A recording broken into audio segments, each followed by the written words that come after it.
A man's head explodes in the first 10 minutes. This isn't the climax, it's the setup. The movie gets weirder from there. Blood hits the ceiling, women in fur coats scream. One audience member has a heart attack. This actually happened at test screenings. This is Scanners.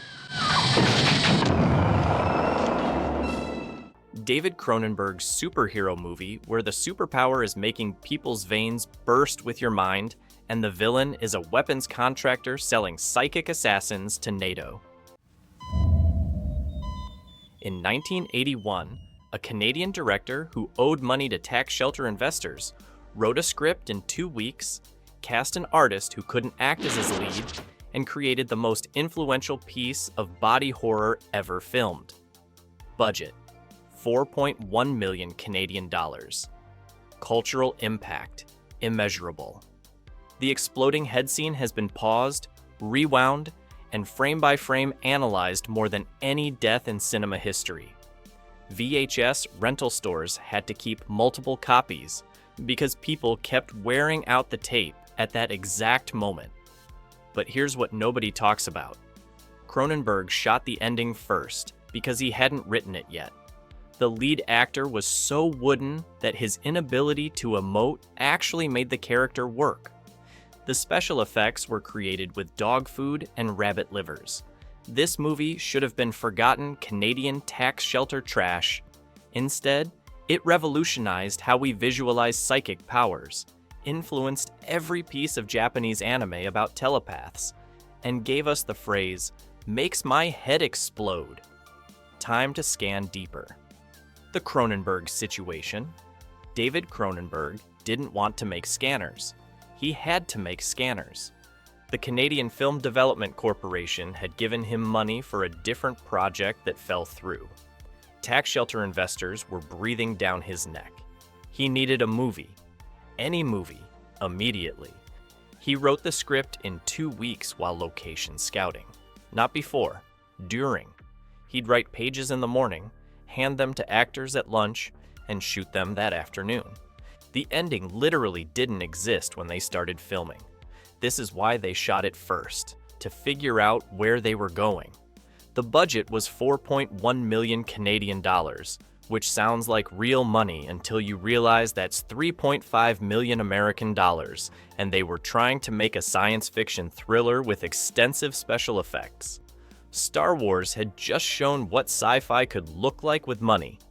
Scanners had to compete using latex and lunch meat. The casting was emergency triage.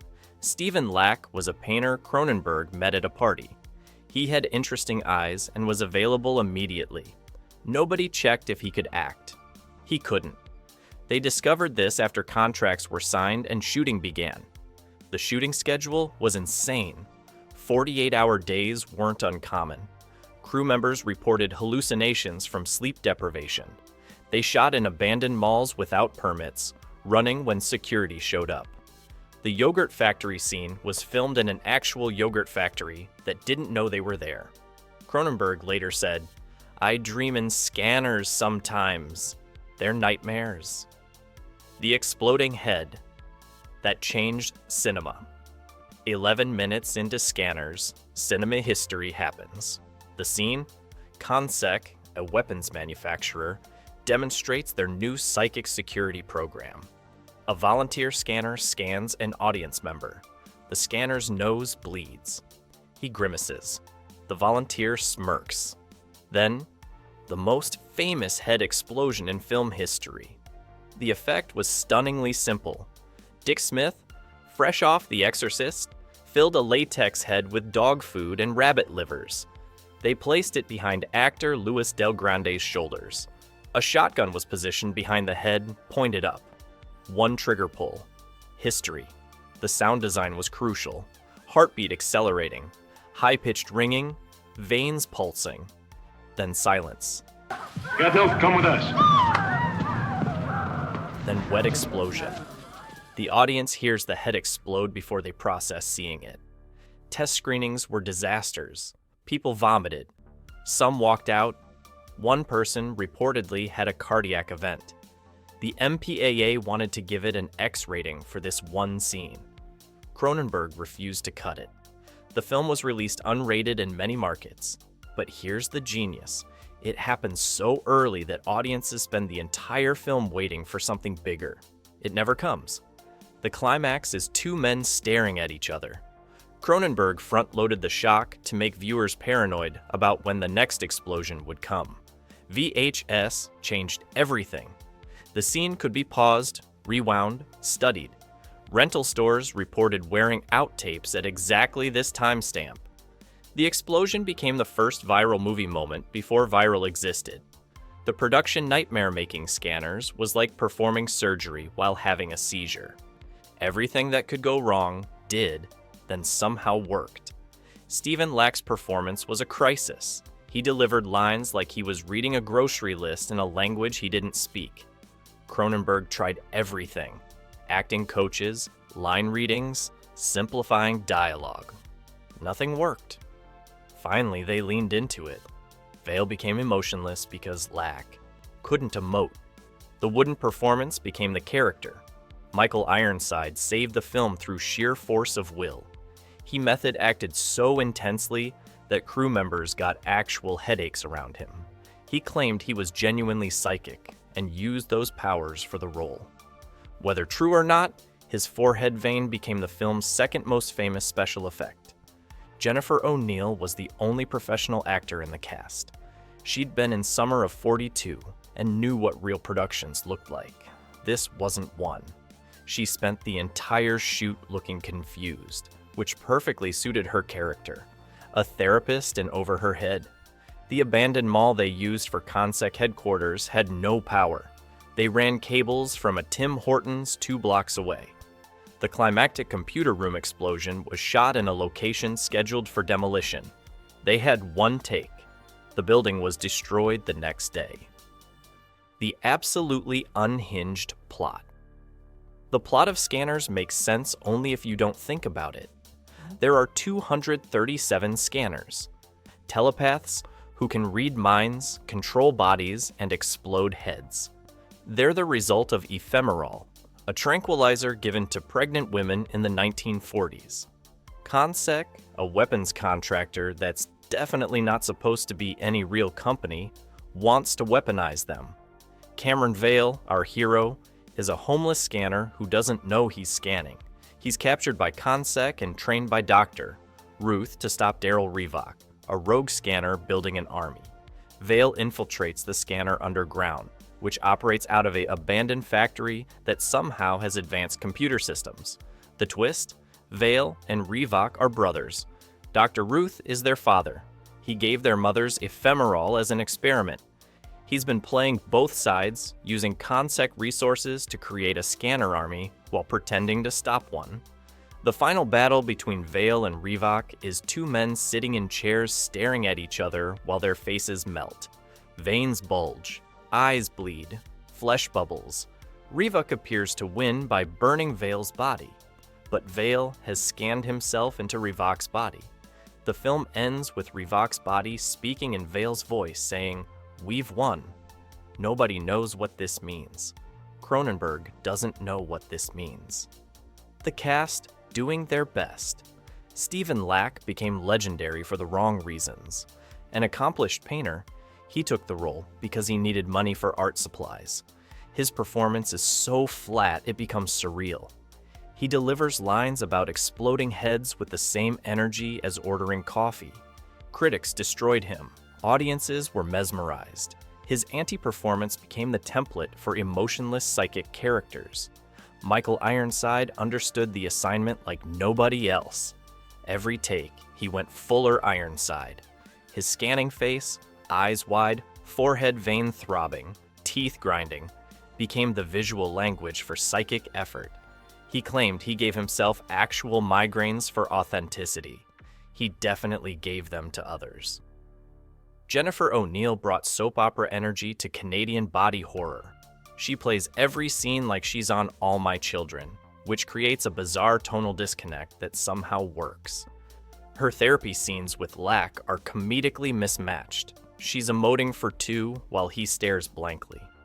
Lawrence Dane as Braden Keller plays a corporate villain like he's doing Shakespeare in the Park. Every line is projected to the back row. His death scene, scanning himself with a heart attack, is so theatrical it becomes performance art. The scanner extras were Toronto art students paid $50 to have believable seizures. One was so convincing that production called an ambulance. Influencing everything forever, scanners created the visual vocabulary for psychic powers that every movie still uses. Before scanners, telepathy in film was wavy lines and echoing voices. After scanners, it was veins bulging, noses bleeding, and bodies contorting. The X-Men films lifted entire sequences. Professor X's Cerebro scenes are scanners with better budget. Jean Grey's Phoenix powers are Reebok with better hair. Japanese anime became obsessed. Akira recreated scanner battles shot for shot but with teenage bikers. Every anime about psychic powers, from Mob Psycho 100 to Elfen Lied, uses scanners' visual language, the strain, the blood, the explosive release. Stranger Things 11 is a scanner. Nose bleeding when using powers? Scanner. Concentrating intensely to move objects? Scanner. Bad men in suits doing experiments? Consec by another name. The Duffer Brothers admitted scanners was their primary influence for visualizing telekinesis. The body horror influence spread everywhere. Every exploding body part in cinema owes scanners royalties. From Total Recall's exploding heads to The Boys' headsploder, they're all children of that Consec boardroom. The sound design became industry standard. The heartbeat acceleration before violence. The high-pitched whine of mental effort. The wet explosion of organic destruction. Every film mixing tension and gore uses. Scanners' audio template. Even superhero films borrowed. Chronicle is scanners as found footage. Push is scanners with pretty people. Looper's telekinesis scenes are scanners with time travel. The Matrix's There Is No Spoon is scanning reality itself. The sequels. Nobody asked for scanners, succeeded enough to spawn a franchise nobody wanted but everyone got anyway. Scanners the Second. The New Order arrived in 1991. Direct-to-video with even worse acting than Stephen Lack. The plot. Evil police chief uses scanners to take over city. The scanner drug is now injectable. The head explosions are cheaper. David Cronenberg's response, "There's a Scanners 2?" Scanners The Cure 3. The takeover followed immediately. A scanner goes evil from watching television. This is the actual plot. She takes over a TV station and broadcasts scanning powers. The film ends with scanners fighting in a Christmas ornament factory. It exists. You can watch it. You shouldn't. Scanner Cop materialized in 1994. A scanner becomes a police officer. He scans criminals. Heads explode. There's a scanner serial killer scanning other scanners. Someone thought this needed to exist. They were wrong. Scanner Cop 2. The showdown proved nobody learns. More scanner cops. More exploding heads. Less reason to exist. The franchise achieved something remarkable. Each sequel worse than the last. A perfect downward trajectory. Cronenberg's opinion changes annually. Sometimes he claims it. Sometimes he disowns it. Currently, he says, "Scanners is like a child who moved away. I know it exists. I don't need to visit."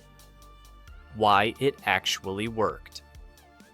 Scanners succeeded because everything wrong became right. Stephen Lack's non-performance accidentally created the perfect scanner.